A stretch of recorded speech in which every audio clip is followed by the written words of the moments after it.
Hello friends. तो जैसा कि आप देख रहे हैं, मैं घर से निकल चुकी हूँ सुबह के 5 बजे स्टेशन के लिए और मैं जा रही हूँ दिल्ली। दिल्ली से जाऊँगी अलवर। अलवर राजस्थान में, वहाँ पे मेरी बेस्ट फ्रेंड की शादी है जो कि वो लोग गाँव से कर रहे हैं। तो राजधानी में मेरी टिकट है। राजधानी में देख सकते हैं सुबह सुबह का ब्रेकफास्ट मुझे मिल गया है, ब्रेड और ऑमलेट विथ गर्मा गर्म चाय, butter and some ketchups.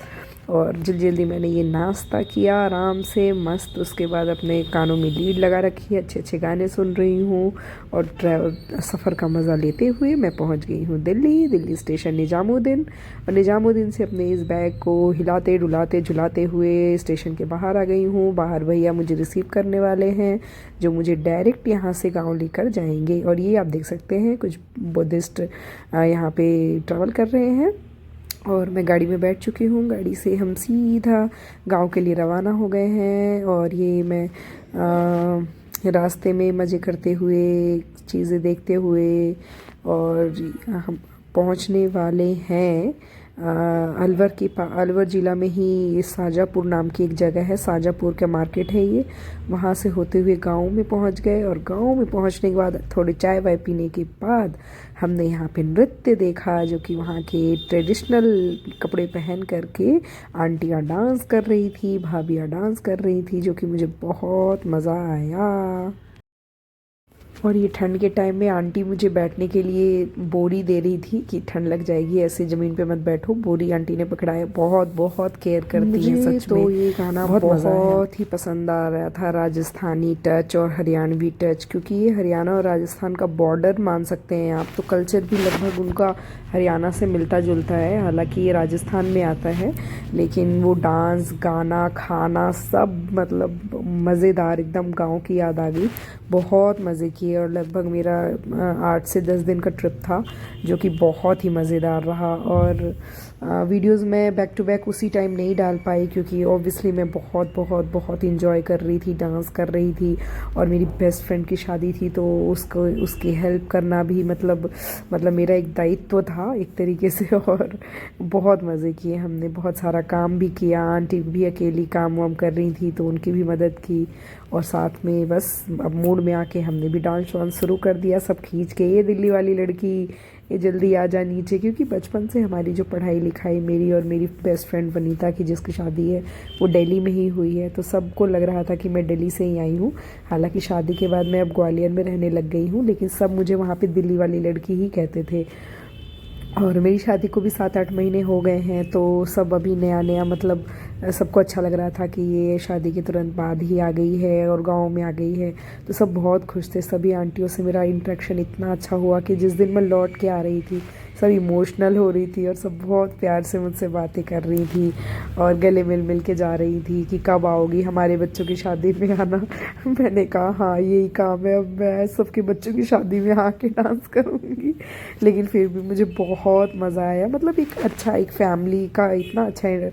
Aunty से और वनीता की जो मेरी फ्रेंड है उसकी मम्मी पापा से तो मेरा अटैचमेंट ऑब्वियसली बहुत सालों का है और बहुत ज़्यादा है। और साथ में 2-2 शादियाँ थी, मतलब मेरी फ्रेंड की भी शादी थी उसके छोटे भाई की, तो बहुत दोनों में बहुत इन्जॉय किया। और ये मैं टोपा वोपा पहन के, अपना जैकेट पहन के मैदान में पहुंच चुकी हूँ, अपने हाथ पैर हिलाते हुए। मेरी फ्रेंड जिसकी शादी है वो भी पिंक टी शर्ट में है, आप देख सकते हो। मुंह ढक के, उसको हमेशा थोड़ा मुंह ढक के रखने के लिए बोला है।